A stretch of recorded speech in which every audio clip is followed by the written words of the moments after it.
as we discuss the balance of political advocacy and the work of salvation and how we as disciples can navigate these very, very muddy waters in the last days when it's so important to do so. I am thankful to welcome Britt Larsen.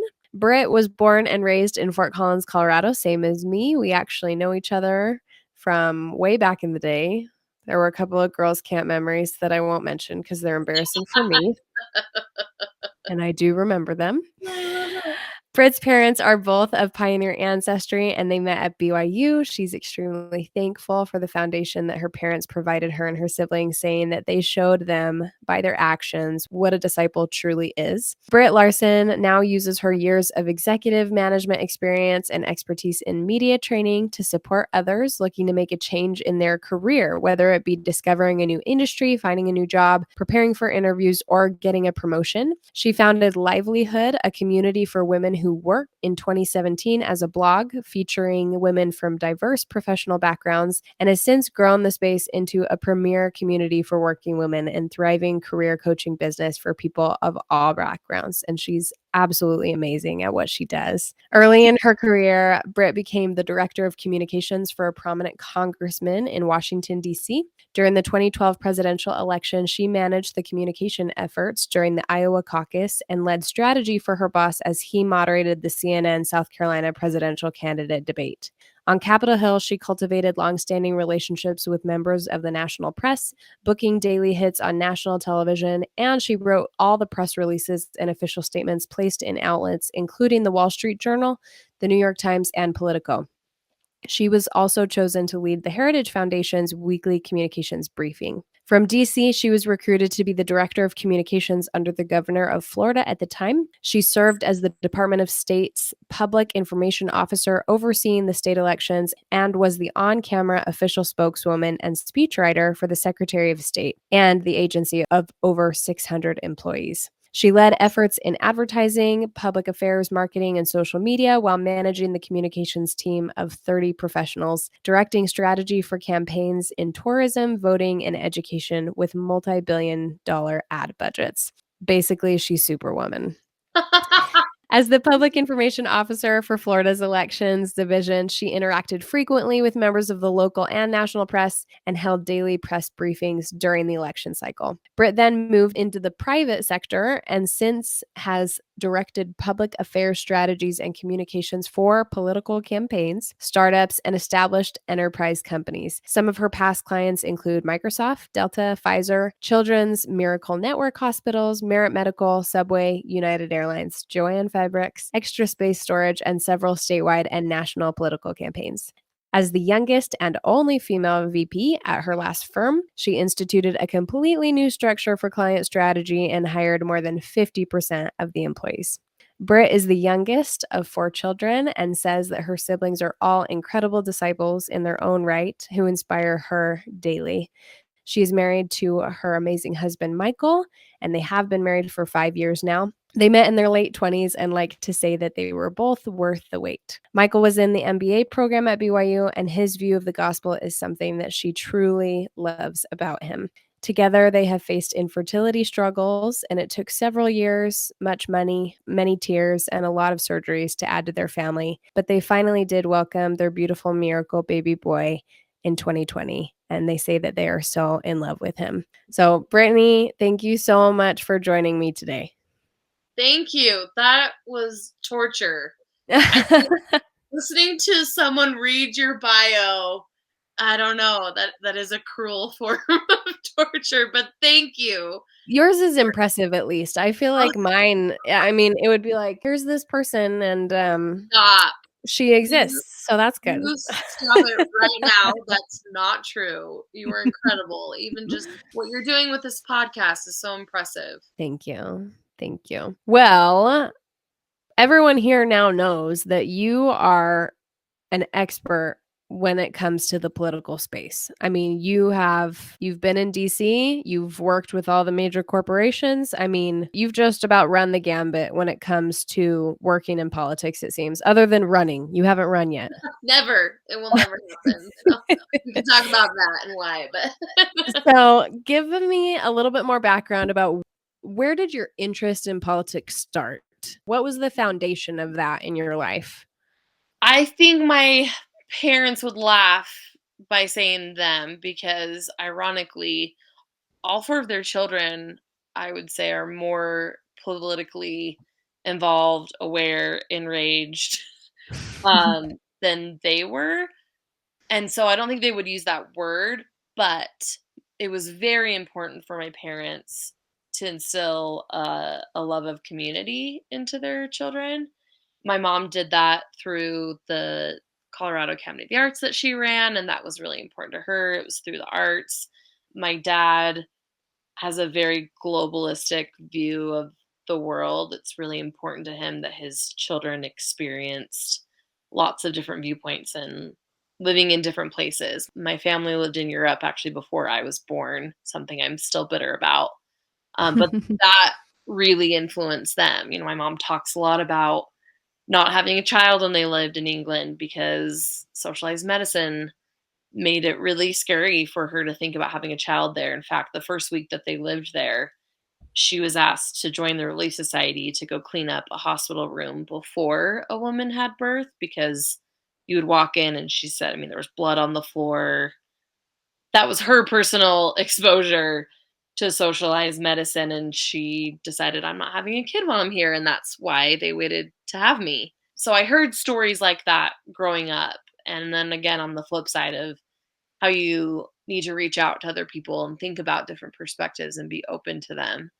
But really, it started in junior high. I realized that I was good at debate. And I think being the youngest of 4 very strong siblings, since you asked about that, I love that you asked that because I actually do think that's a huge part of my story. I have an older brother who was a political science major. All of my siblings in their own right are very interested in public affairs and current affairs, different aspects of it. And I wanted to keep up, I wanted to be able to spar with my big brothers and be able to hold my own. And then in high school, it turned a more practical approach. I knocked doors for Bush, which is it's so funny to me that that was something I was interested in doing, but I did it and I still don't really know why. I was 15, I had my mom drop me off on a Saturday to knock doors in Fort Collins for George W. And I thought that was fascinating and what 15-year-old does. I think I was born with this interest. And then student council, started to look really interesting to me. I ran as a junior for a student body officer position and I lost terribly. And I actually think that loss it was very pivotal in helping me understand how it all works and how much of a popularity contest it is. And then I basically ended up doing the kid's job who got elected. And I actually found that quite rewarding. I liked that he fell on his face and I got to make the dance look really cool. Like I made him look good. We supported each other actually really well. And I think that was the beginning of understanding that you didn't have to be, to your point, I've done about everything but run myself. I have absolutely no interest in that because I just like to make it happen. And then I went to BYU and I was quite frustrated by there really isn't a student body government there, for good and bad. And the party organizations, the national student party organizations are not very organized at BYU either.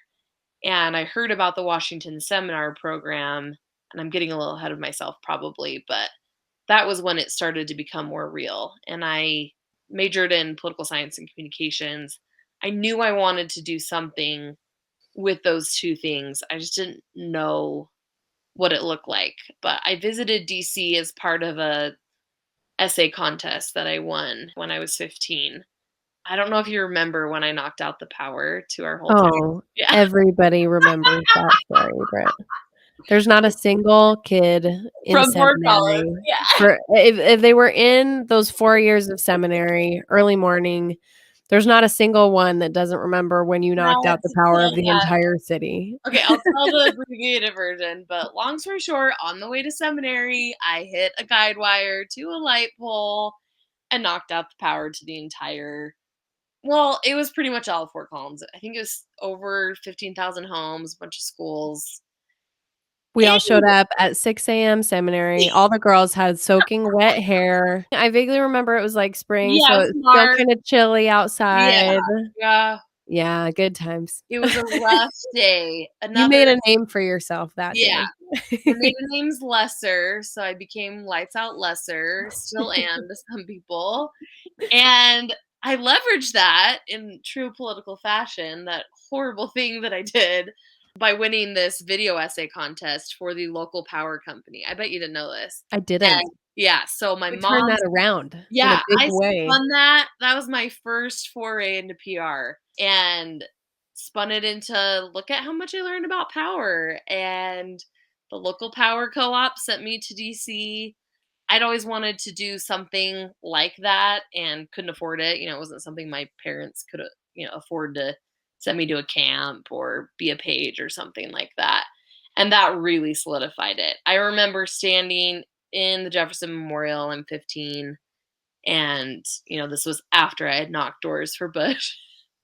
And that was the pinnacle moment that I had to go back. I had to live there. I had to work there. And that was really what solidified it. It's so interesting talking to you because I feel like I could have very easily taken this exact same path, but I didn't knock the power out that day. That's where, But as we were talking, like, I so resonate with your story where it's like, yeah, I did debate and yep. I remember taking a leadership class in junior high and my leadership teacher being like, "You should run for student council." And I never did that. I wasn't So motivated smart. enough to do that, I guess. I think I knew that it was a popularity contest. Yeah, you were And smart. and I was never gonna win a popularity contest. I had to learn that the hard way. But I love it, and I love that you recognize your roots and how those all played a big role. I wanna go back to something that you said, though, that I think is so interesting, is that you said that you think you came wired this way, and I think you're probably exactly right.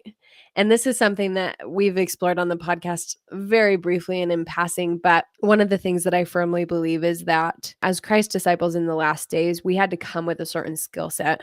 We had to come with certain interests, and those things Absolutely. should be what motivate us to become active on Christ's behalf and in doing his work. And I can certainly see how your experience has led you to do political work, but to do it with an eye on the Savior and serving him.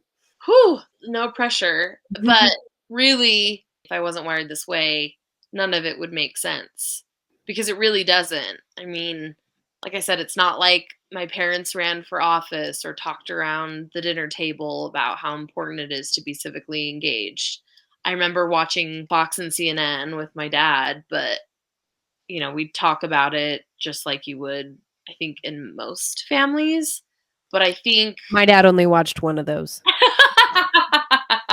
Your But dad was trying to give you balance. yeah, That's there was a lot more Bill O'Reilly, let's be honest. nice. But Glenn Beck was my dad's. yeah, I love it. Yeah, You're yeah, a little younger than me, so yeah. I do Yeah. think we come with our unique skill sets, and one of the main reasons I started Livelihood was because I wanted to help normalize women following those pathways, those dreams, whether it was volunteer work, whether it's what they instill and teach in their children in their homes. We know President Nelson's huge focus has been home centered. And I think that women are sent the children that we are for a reason. And, Tate already knows that mom worked at the Capitol. And I'm sure I can already picture him as a teenager rolling his eyes and saying, "Yeah, mom, I know you worked in Congress." But I think that that's an important piece of the kind of mother that I am, just like your Mhm, unique gifts and talents are influencing your children. And mhm. so I think not fighting that and instead leaning into it, being okay with it, but also recognizing that that's hard, because there wasn't a degree in public affairs. I fought it at BYU. I mean, I didn't know what I was doing. When I interned at NBC in DC, I was really torn as to whether or not I wanted to go into journalism or work on the Hill. And I really felt conflicted about that. I still do, I still wonder. We all wonder, did I do the right thing? Did I follow the right path? But what I try to do the most of is just come back to those core issues that are really important to me. The life issue is really the number one. It's so crazy to look back and see how that was instilled in me really young. And I've had a lot of cool opportunities to be a mouthpiece to that issue that I think is a little bit more loving and not so divisive, because it is such a divisive topic. And yet, yeah, I came this way. I don't know why. And I've tried to stop answering that question and instead just say, okay, this is who I am. So And just go with it. move Just go with forward. it. And Yeah. recognize that, like, as long as you're seeking the guidance of the Holy Ghost, you will be taught how to use those predispositions in a And that's positive way. hard. Yeah. I mean, I think that's really, really hard because most people who go into this work are doing it for the right reasons. I don't believe that most politicians are bad people, but the system is so corrupted that it's so easy to get caught up in it. And I have several examples of times where I had to check myself and Let's remind talk myself. about that. I wanna talk about, so when you Yeah, say, first off, so two-part question. yeah, Number 1, talk to me about the system being corrupted, yeah. because I think we think that that's fairly obvious. Right. But I Yeah, think that depending on what and on how people associate politically, they might point to a different source of corruption. yeah. So I'd be interested to know your thoughts on that. And then, yeah, share some of experiences of how you had to check yourself and how to keep sight on what's really important, if you don't mind being Yeah, vulnerable in that way. sure. I might have to be somewhat vague because all of those examples are still somewhat confidential. Not that anyone would really care, but that's part of the problem with this world is it's not as transparent as it should be. So that's the first answer I would give is that the power that you so quickly feel is tangible. And a lot of it is God given. I do think because I believe in the restoration of the gospel that so much of it was inspired. I really, really believe in the power of the individual. And sometimes that can come at odds with the way that the church views political issues. And sometimes it's really hard as someone who has been in the belly of the beast and in those backroom meetings to listen to people talk about it, and you just don't even understand how stupid, honestly, most of these people are. And what I mean by that is they're just regular men and women. If you think about every meeting you've been in, at church, at work, there's always a variety of opinions. There's people coming from all sides, and stupid mistakes happen all the time in every company. Just imagine that happening with all eyes from the whole world on it, and then throw Twitter in the mix.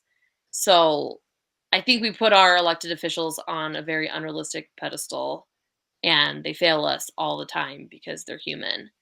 And so that's where I feel like it's somewhat doomed from the start, right? We know this is a man made system trying to apply celestial principles of individuality and God given rights.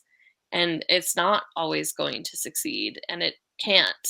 And that's something that LDS people should just know, right?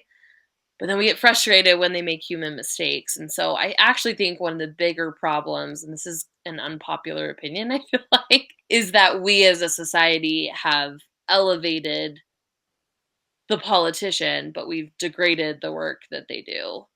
And so I don't necessarily think we need to pay them more or anything like that, but I feel like we expect so much more out of them, and then we, throw tomatoes at them. So if we want better elected officials, we have to be more willing to listen to our neighbor, to not go on Facebook and rant and rave and then expect that these people that we elected to somehow compromise with each other. And I actually think one of the saddest things, and this will answer the second part, is that there's so much that goes on behind the scenes that's really powerful and good. the congressman that I worked for, and I feel like I can share this because he's not in office anymore, was so divisive. I mean, very, very, very conservative.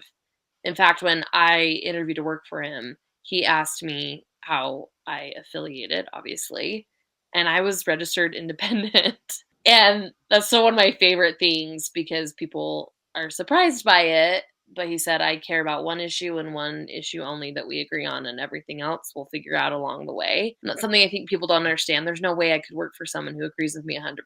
There's no such person except for myself. We already talked about how I'm never running. So I knew he cared a lot about the life issue, and he asked me about that. And I said, absolutely, we're totally in sync there. And he said, great, shook my hand and offered me the job. So what's sad to me about his persona is that, and he didn't always do himself favors with this. I'm not saying it's the media or the public's fault, but he worked a ton with people across the aisle. He was a lot more measured and moderate than he came across, but you just didn't ever see that. And so a lot of where I would check myself was checking my ego out the door and making sure I was doing what was right for the cause at large. One particular story, and I don't know if this answers your question, but it comes to mind.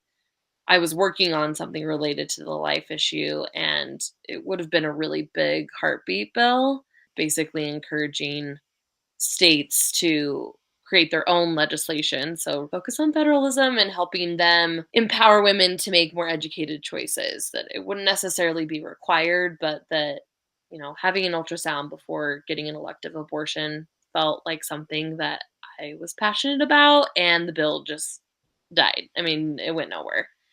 And it felt like I'd been working on it for a year and I was so excited about it, and it just wasn't going to go anywhere. So I went on a walk and I was so angry because I felt like I was in this position to really cause change. And in fact, I won't get into detail, but my patriarchal blessing talks about this specific issue and uses phrases like influencing the world, which is very daunting. And so I felt like this was that, like this is how I'm going to do that. And I'm 21 and I'm going to change the world, and it all fell apart. And it wasn't even me, I was a very small part of it. And that was something I had to learn too. I'm one little cog in a wheel that barely works. And I went on a walk, and it's July in DC because it's, a swamp. It's so hot and just miserable. And I was sitting on the fountain in front of the Capitol, and there's all these families and just tons and tons of tourists. And I can still feel the tangible spirit of like, this is what matters. Like, look behind you, that building doesn't matter. And I still get emotional thinking about it. Like, that bill, sure, would have been really cool to be able to say, I helped save these babies. But when I really thought about it and felt very rebuked by the spirit of like, that's what matters, is your family and your personal circle of influence is so much more important than the things that you do that maybe feel grander. And we all know the famous quote that what happens in cradles and kitchens is so much more important than the halls of Congress. And that was my personal experience with that. Gosh, that's so powerful. And I see a lot of just applicability in this experience for us on an individual level. Like the vast majority of the people listed, I would venture to say probably no one listening to this is in Congress or affiliated with a Congress. Not. We wish that they were listening. Right. But I think that it's fair to say that especially over the last couple of years, there has been an increase in political interest and political activity, and perhaps especially among members of the church. And I think that it is so easy to get caught up in the things that we feel passionate about, especially when they're righteous causes. And when we see like this is something that the Lord would give his stamp of approval to. And that's why I feel strongly about this. Or, if it was something that had personal applicability, the way that like you felt you were fulfilling part of God's plan for you, right? Yeah. Having that written in your patriarchal blessing. And I feel the spirit so strongly when you talk about this experience of saying, yeah, but what really matters is what's in your grasp right now. Right. And what you have the power to influence. And I think that that may or may not include our social media feeds Yeah. to a varying degree. I think some people like to be social media heroes, and I think that it's good to share your thoughts, but at the same time, I think that sometimes we get so invested in putting out our beliefs to as big an audience as possible that Yes. we fail to see how am I impacting the people that are my people. Right.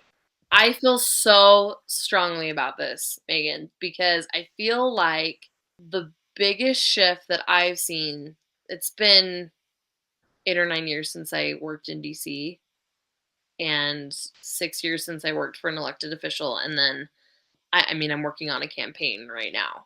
So it's not like I don't think these things are important. And I want everyone to vote and I want people to get more involved. But I don't know when it became more important to broadcast your personal causes than to live in a way that reflects how you actually feel about things. And I get that some people may say that's privilege, right? That I have the ability to just live my life and people feel the need to use their social media platforms, for example, to advocate for whatever cause may be. But the same thing applies to Congress. If people would just sit down and talk and listen to each other with an open mind, so many problems would be solved. And Totally. I see these quippy memes people share that frankly they destroy relationships. And that is my biggest thing is please just think before you share. Get on the phone with someone, Marco Polo a friend, text an acquaintance and ask them what they think. I have tons of friends. In fact, this week on my blog, I'll be sharing a friend who worked for Harry Reid. And, she went to BYU. We could not have worked for more different members of Congress and agree on very, very little. And she's one of my favorite people. And that shouldn't be novel, but it is. It really is. And looking at the pictures that she sent me to include, her experience, I think was noble. I don't agree with a lot of the causes she was fighting for, but looking at her life and how things led to her working in DC, she absolutely was supposed to be there. And I think God's hand was in that, even though I don't really like Harry Reid or what he stood for. May he rest in peace. But I don't think he's an evil person. So I think that ability to have that nuance and say, I don't agree with you, but I still love you, that's something you can only do with people that you invest in. And you can't do that with everyone. Yeah. And I think it's sad because, as we've talked about, it's noble, it's good, it's important to be involved, to be educated, to share your thoughts. But I think that we underestimate how isolating it is when we share it in a certain way. Like you said, like Yes. when we're just throwing memes into our story, or Mhm. when all we post is rants about the person that is in office that we can't stand, Right. or regardless of what political affiliations you have, like, when you do that, you're isolating people usually who are immediately in your life. It could be Yep. family or friends or neighbors who think differently than you, and if that's all that they see of you, that's not going to invite a conversation, that's not going to help them feel loved. And I think that it's really counterproductive, especially when what I think we all are really trying to achieve is a degree of tolerance and of charity and of love for one another. At least I hope that that's what our Amen. goal is. Yeah. I hope that that's what our goal is. And so, yes, finding a better way to share what you think in a way that invites conversation rather than makes people unfollow you. Well, and just shut down. Mm, And that goes back to my very first thing I said about we expect this level of discussion and conversation to come from our elected officials that we're not doing ourselves. It's ridiculous. And just in the last week, I've had several conversations with people who basically either posted something and it frustrated someone else, or they were sharing what felt like a very extreme point of view that shut down how other people may feel or think about something. And what always surprises people is they assume that I'm narrow-minded because I worked in politics. And it's the opposite. I had to be willing to see things from all sides. I had You to can't get be anything done. exactly. And this is can we hit on this really quick? Yeah. Something that I don't think people understand is that our founding fathers designed the system so that nothing got done. Exactly. Yeah. Like, they Yeah. So I designed it think for it's gridlock, doomed. and they Yeah. did it for a divine purpose, right? Because they wanted both sides of the aisle to come together. Well, George Washington would have preferred that there were no sides of the aisle and that there were no political parties at all, No, and two-party and I system. tend to may he rest in peace. That man, his wisdom is, gosh, one of my favorite people. Anyway, I tend to agree with him. I wish we could have just done away. Look how much trouble it would have saved. But yeah, they designed it so that we would have conversations and so that there would have to be compromise on both sides so that you couldn't just have every 4 years elect a new dictator and they undo everything the last dictator did. And then, and then you do it again in 4 years. Like that wasn't how it was supposed to be. Absolutely. And that's what I meant by, I use the word doomed to fail, but that really is what it was supposed to be. It was never Well, supposed to be a perfect system filled with perfect men. It was supposed to be a part-time job, and it's evolved into, we could spend hours talking yeah. about how it's become an occupation that drives Yeah. me crazy. There are more levels to the corruption, definitely, Yes. that we didn't go to. I mean, we didn't even talk about gerrymandering and the money side of it, and, I mean, Uh-huh. Or there's so much deep there. term limits. Yeah. Oh, yes. Yeah, but I love this. I love these points. Okay, so with all this being said, obviously, as disciples in the last days, we've talked about briefly, we're supposed to be politically engaged. There are challenges to this. There's challenges to feel like we're making a difference. But I think that one of the biggest challenges that you hit on independently of my comment here is figuring out how to balance our political advocacy with what really matters. And I would say that what really matters is the work of salvation. And we talked about that, applying that to our friends and family. But it's broader than that, right? Because we, as covenant disciples, we fall under the Abrahamic covenant. We are meant to be a blessing to all of God's children, and we have responsibilities that come with that. So, what have you found? Like, can we balance this? Like, it seems like we feel like we have to pick a side. Like, either I'm going to be a political advocate or I'm going to be all in on the gospel and just be super churchy and holy and do my temple work every day. Like, Mhm. how do we find a balance between these two things? Because I think they are both important. So I think balance is an illusion, and that's where I would start because there's no one person that's figured it out other than Christ, right? I mean, we know that today, and by today's standards, Christ would probably be seen as a community activist and maybe even a social justice warrior. I don't know. I mean, if I think about what would he be called? He didn't run for I don't know. office. He was not really politically involved. Exactly. Like, But his he was causes the give to Caesar what Caesar's, I don't right, care. Like, that's right. not why I'm here. But his causes were very Mm, social, right? They mm. were focused on the welfare of The poor everyone, but and the sick especially and the yeah, downtrodden. And my philosophy is that government should function to help the most needy, not the most, but the most needy. And so when I think about that, what is the best way to spend your time, period? It's in righteous pursuits. And that will vary depending on your season of life. One of the things I hear about a lot and that I talk about a lot is women, as their children get older, often get more involved politically. It's really hard to be involved when you're a young mom. it's Um, hard to do anything when you're yeah, a young mom. Yeah. exactly. And I'm an old mom with young child, so I feel like I get it. You're not that old at all. Well, I started my family a little later Yes. than I anticipated, Mhm. and I'm already tired, And so I think about I moved to Salt Lake to kind of get out of politics, I wish I could tell you I saw the writing in the wall with 2016, but I did work for the governor of Florida. He was very good friends with Trump, and I wanted out. I didn't want to be part of the 2016 election.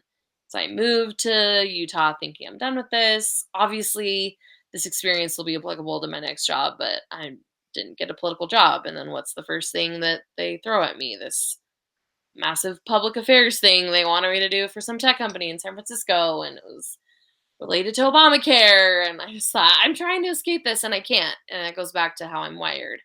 We all have our own unique causes that we care about. And I think you can fight for them, advocate for them in real ways outside of social media. I mean, if that's the one takeaway, maybe that's it from our discussion today, is that there are nonprofits that are helping in massive ways in the causes that you personally care about. What lights you up? What, when you read about it, feels like it connects you to your divine purpose? I think about my sister with this a lot because she's, I would say, a recent kind of convert to being involved politically. She's always kind of joked and maybe even made fun of me a little bit for how much I cared about this stuff. And she's 10 years older than me.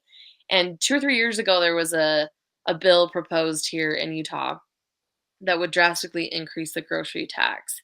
And it was awesome. It was one of those bills that everyone hated. Bipartisanship, anti-support, and That's one way to get people together. yeah, exactly. It was so unifying. A tax that everyone hates.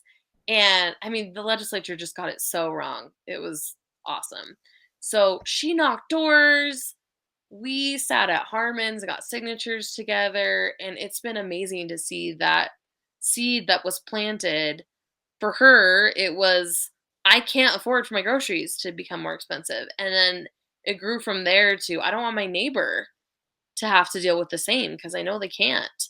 And then she learned about how it would impact the poor so disproportionately.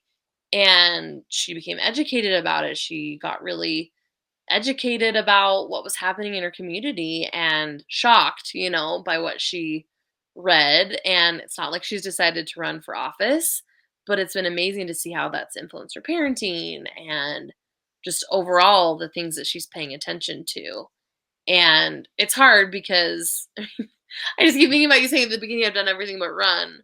It sometimes feels like, oh, unless I run for city council, there's no point. But just going to a city council meeting can be really powerful. So I think praying about what matters to you, what causes, I use the word causes, and maybe that's not the best way to put it, but is there an underserved group that you feel connected to? I have friends that work a lot with the refugees that come to Utah, and I just think that's amazing. That's something that they have felt very called to do. I think what you're doing with this podcast is a great example of like, what's balance? I don't know. You and I both look like tired moms, but we're on this podcast right now. You look less tired than I do.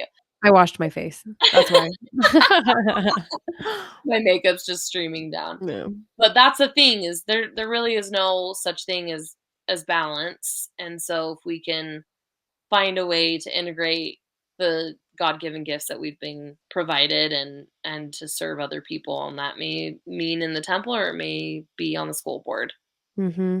And as long as we're doing it, like you said, with that inspiration and striving to keep a focus on Christ and on what he asks us to do, which is to love God and then love our neighbor.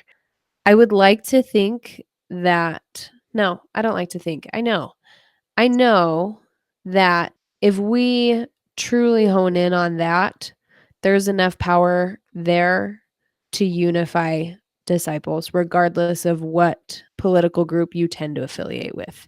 Yeah. If we're all doing our best effort to further Christ's work first, however we feel inspired to do that, that's something we all should be able to agree on. Absolutely. And that's why I love the Harry Reid example. This friend of mine that, I mean, there were times where I would show up at a press conference and I knew that my friends would literally be getting their boss to the other side of the Capitol to talk about the exact opposite thing. And people who were Republicans, just like my boss. I mean, that's often where the worst fighting happens, is within Infighting. office that you're Mhm. supposed to all agree with each other and you don't. I think also understanding that at the end of the day, we all do want to eliminate suffering. That's what this is all about. Like, that's what government control should be about. And I think everyone, regardless of where they fall on the spectrum, can agree with that. And what is sad to see is that it used to be that it was okay that we disagreed with how that happened, and that there were good and bad things about all of the different approaches. That respect has seemed to go away with our generation a little bit. But also, I really love that our generation hates labels. So I'm hopeful that we're less focused on where we sit or why we think the ways that we do, but more just on the how. How do we make things easier for people to suffer less? Yeah, I think that what you said right there is such an important understanding that everybody needs to have, and that I think has been lost to a degree, is that nobody wants suffering for themselves or anyone Right, else. And I get right, really like I'm getting passionate about this because we have lost that.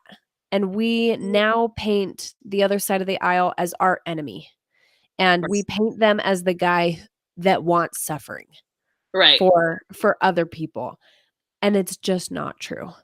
I don't know anyone, regardless of political affiliation, that wants people to suffer more.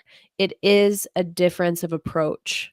It is a difference of opinion in how to alleviate the suffering, and, what policy needs to be enacted to do that, and who enacts the policy, and where is the policy enacted. There's a lot of nuance there, but we need to understand that no one is going into this wanting people to suffer. Unless they're the Absolutely. secret combinations, which is also, That's different. that's a thing. We'll talk about that in other episodes. Um, okay, give me your best practices for dealing with the person on the other side of the aisle. Well, first and foremost, you have to expose yourself to lots of different opinions. And I think that's been lost, right? If you look at your inner circle, and if they look like you, I'm using air quotes, on paper, I think that's a problem. And it's comfortable, right? It's easier to surround yourself with people who think like you.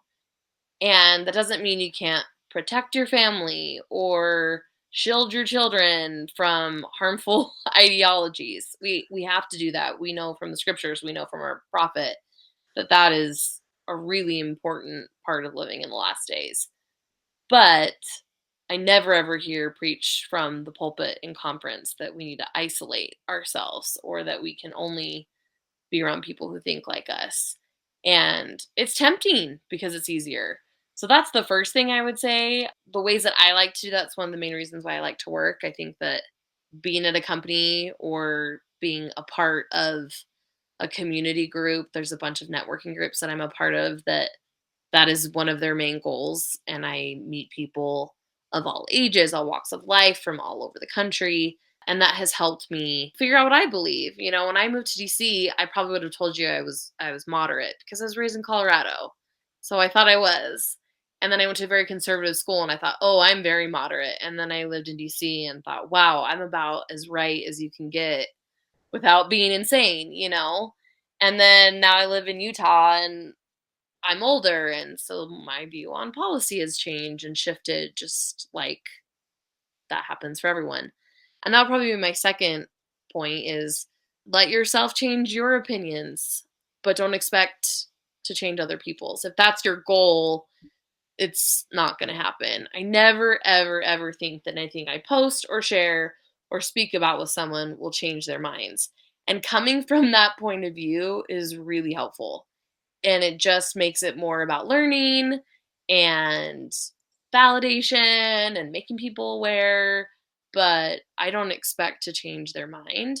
And I actually think I've changed a lot more minds with that way of thinking, because I've seen it backfire, right? When people think this meme I post or this article that I share, that's going to change someone's mind. And it doesn't. but asking questions does. Being open, getting to know people as people. And that's the last thing I'll say. The first point that I thought of was just remember that there are people behind most data points, most stats, and to know when to, we talked about this earlier with husbands and children, know when to tap out. There are going to be times where it's futile and you are messing with a person who is trying to debate you. You think about it. I didn't serve a mission, but we hear a lot about Bible bashing. And this happens a lot with policy now. And this goes back to just recognizing that there are just different approaches. And if you are talking to someone who doesn't believe that, don't waste your time and just try and be open and loving and caring and kind. And that's really all we can do. Thank you. Thank you for that. And I do think that the being open and loving and kind, like just realizing that we are all children of God and we come from we have different backgrounds, we have different levels of education, we have different levels of interest, we have different resources. It's hard to discern the truth. Yep. So all of those things and more play into why a person has a certain opinion, and being able to have compassion for that. And hopefully other people will have compassion on us too. Right. And realize that we're doing the best that we can, and that we have good intentions too. And that's all you can do is turn the other cheek and be a good example. And I'm not always great at that. I've gotten in debates online that I shouldn't have. I've texted articles when I should have just said, I hear you and I disagree, and that's okay. I still love you. And, we've all done that around the dinner table with our relatives. These are things that even if, again, on paper, you are supposed to agree with someone, we all have different experiences. I've been going through that a lot with women who have recently left the church. I don't know what it is, but I'm like a magnet right now for women who have not felt their ambition being seen within the confines of the gospel, which is like, we could spend a whole nother hour on that. And I've had to validate that their experience is different than mine. And I've learned not to fight it, but just to emulate my experience. And I think that's actually a lot more powerful. And I'm not going to change their mind because that's not my job, but I can love them and be kind and caring and then show them by how I'm living my life. There may be other things at play, or that, at the end of the day, Christ loves them as they are. And I just don't think we're given these dreams for no reason. I don't think that you're wired the way that you are, Megan. You've always been so eloquent. You really have been. I mean, I remember that from when we were in Young Women's together. And again, I'm older than you. And so this is why I feel like a big sister. Like, I just remember thinking that about you when you were young, and you're using that gift to help other people, which is just really inspiring. You're so sweet. Thank you. I mean it. No, thank you. Just one more thought that I kind of wanted to share going off of that. Okay, maybe two thoughts. The one about chasing the things that you have desire for. That's going to be so important, because what I've noticed is that, as we've talked about, we've all been given these different desires, but these desires are things that are going to help us in the future. Mm-hmm. Everyone on this podcast knows that I have a very strong testimony about the fact that we are in the last days and that Christ is coming. And I believe that an interest in politics will be useful when we are doing things like building New Jerusalem and saving the Constitution and trying to figure out how do we enact a system of government that is worthy to play host to the kingdom of God. So we're going to need those talents. And I'm so grateful we have people like you who are wonderful disciples and who have that experience and who have that desire and will go to work for the Savior, because we're going to need that. And then one other thing that I wanted to share too, which is a thought that I've had, is that we're not going to be judged based on our politics. We're going to be judged based on the desires of our hearts and how we keep our covenants. And that can play into our politics and our political activities there. But sometimes I think that we are maybe too hard and fast about judging other people, based on their politics and on the way that they lean politically. And I don't believe for one second that we're going to get to heaven and God's going to say, shoot, you're a conservative, or shoot, you're a Democrat. You can't come in. So I would just throw that out there too. Like, as we're trying to navigate these situations, it's hard. It's going to continue to be hard. I was curious, Brittany, if you would share your perception of the future of the United States and Yeah. where you see things going. I was curious about that. Well, you got me thinking about, there are no matter of ites among them. That's what I think is so man-made, is this construct of, being obsessive about where you stand and what you think, and that defines who you are as opposed to how you act and how you live. And that is really scary. Big Brother-esque, 1984 type stuff where somehow your thoughts are being governed. And that to me just flies in the face of everything we know about the plan, what we learn in the temple. And like I've said from the beginning, I think my testimony is so entrenched in the gospel and that we're all children of God. And I think we've forgotten that. I do feel like we're seeing a swing back to him. Even just hearing you say phrases like save the Constitution. Those were things my boss was saying 12 years ago, and he was being called a lunatic. It's becoming more mainstream to be concerned about these things, which is upsetting in some ways to me because I think, where was this 20 years ago? But Well, and also that means that the problem is obvious exactly. to everyone, and so that's Yeah. sad. I mean, even people who don't necessarily think the Constitution needs saving, they would maybe say it in a different way. Like, we have a lot of division and violence, and those things need to be looked at.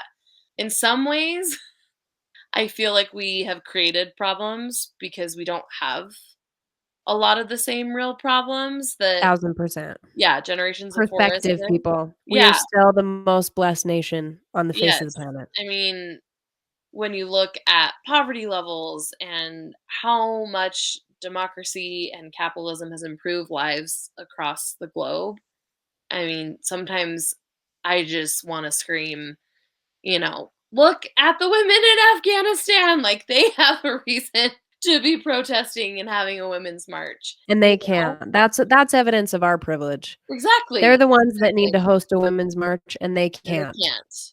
Right. And that's happening all over the world. And so I wholeheartedly believe that America is still the shining city on the hill. And I actually think it will become brighter. It has to. We know that. We know that has to happen for Israel to be gathered. So I think we'll just continue to kind of see that wheats and tares who will follow the whims of the world and the more popular, kind of easier to say things versus people who say, I stand by the principles of truth and justice, and they're intertwined between the Book of Mormon and the Constitution. But I think it will be harder to stay quiet. And that excites me. That scares me, but it also really excites me. So I wish I had a crystal ball and could tell you exactly what that looks like. But I think maybe if we could flip the keyboard warriorism into action, and heck, that may mean, peaceful protests. I think it's so cool that I've seen people standing on the street corner for things that I would never have stood on a street corner for. I think that's really neat. Or I have friends from high school who are in the Peace Corps or Teach for America, and just the giving that happens when you tap into that, I think will also increase because we're just becoming more aware of our brothers and sisters. So I don't know. I'm hopeful. I know who wins in the end, right? So I think there's just going to be more of a war, but I also think it's going to feel more like imposed problems than real problems. That's how the last few years have felt. And I'm not saying COVID wasn't a real problem, but how many times in the last few years have we said, this is it? Like, this is what the end of the world's going to feel like? It's a battle of minds, and it's exhausting. It's like President Nelson says, we gotta eat our vitamins because when you started talking about this, I just thought, I'm so tired. We have to be ready to fight, and it's hard. Totally. But as you said, we know who wins. Yep. And personally, through this conversation, through my own studies, I'm seeing more and more that the Savior is giving us every resource in his arsenal to do battle. And it's up to us to be willing to fight and I and love to that. Yep. prepare right now. And this is just another arena where that applies. And the best thing that we can do, as you said, is whatever the Spirit guides you to do, Yeah. with an eye on the Savior and with compassion and charity in our hearts. I think that those are the principles that Zion will be built on, is that we will be of one heart and one mind. And it doesn't mean we're all going to think the same way. And it doesn't mean that we're all going to choose the exact same path right from the beginning when it comes to getting things done. But it means that we have our priorities in the right order and we have a true perspective of each other. And I really look forward to that. I do too. I think it will be exciting to watch unfold and see how we each play our individual roles. Awesome. Thanks, Britt. Do you want to share a brief testimony to the world of, this is your opportunity to just share the thoughts and feelings of your heart. I think where I want to start is just that idea of figuring out what fire has burned within you when it comes to a cause or a population or a fight that you feel brewing inside of you. And instead of being frustrated, angry, or apathetic, tap into it. And I do truly have a testimony that we were each given our own version of whatever that looks like for us. And that when we tap into that, we tap into our divine potential.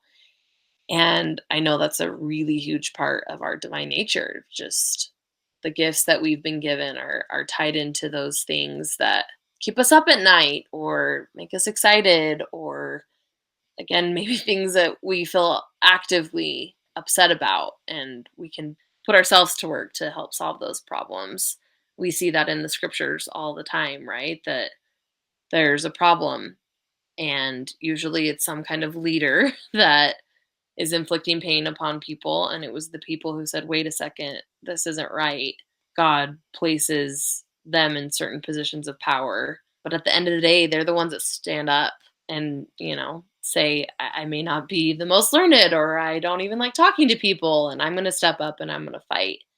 And I think that's what discipleship really is. So I think about to kind of my heroes in church history and the scriptures and in my own life. And it's those people who were hesitant leaders, but did it anyway. And that's how I feel. I think sometimes people look at my background or hear my bio and think, oh, she's so confident. She knew exactly what she wanted to do and she went and did it. No, it's not. I still feel unqualified to talk about these things. Who is truly, when you use the word expert earlier, I just cringe. It's appropriate, but it's uncomfortable. So I think that's typically the thing that we're supposed to do more of. And that's where change happens. That's where God turns us into who we were really meant to be. And we have countless examples of that. So I'll just close by saying that I feel grateful to my Heavenly Father and to my Savior for giving me these gifts that have forced me out of my comfort zone, out of what I would just do on my own. And I've made a lot of mistakes, but I've also learned so much about their love for their individual children through the work that I've done in policy. And that is something I could only learn that way.